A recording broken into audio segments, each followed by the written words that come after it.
Hello hello ఆగండి, ఎక్కడికి వెళ్తున్నాం అనుకుంటున్నారా? చెల్లి వచ్చింది కదండి, పెద్దమ్మ తల్లి టెంపుల్కి అయితే తీసుకువెళ్తున్నా. మొన్న వాళ్ళు వెళ్ళారు కానీ గుడి అయితే క్లోజ్ అయిపోయింది, వాళ్ళకి దర్శనం అవ్వలేదు.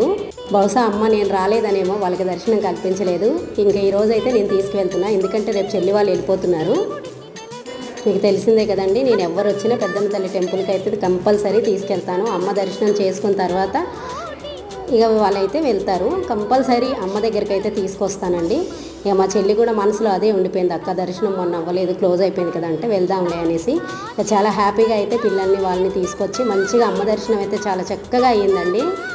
ఇంకా వాళ్ళని ఎక్కడెక్కడికో తీసుకెళ్దాం అనుకున్నాను కానీ ఏమీ అవ్వలేదండి. మనం ఒకటి తలుచుకుంటే దైవం ఒకటి తలుచుకుంటుంది కదా, ఏది ఎప్పుడు జరగాలి, ఎక్కడికి ఎప్పుడు వెళ్ళాలనేది రాసిపెట్టి ఉంటుంది. ఇక అప్పుడే వెళ్ళాల్సి వస్తుంది. ఈసారికైతే ఇక చెల్లి ఇంకెక్కడికి వెళ్ళలేదు, పెద్దమ్మ తల్లి టెంపుల్ అంతేనండి. యాదగిరిగుట్ట అది తీసుకెళ్దాం అనుకున్నాను, అవ్వలేదు. వీడియో నచ్చితే లైక్ చేయండి.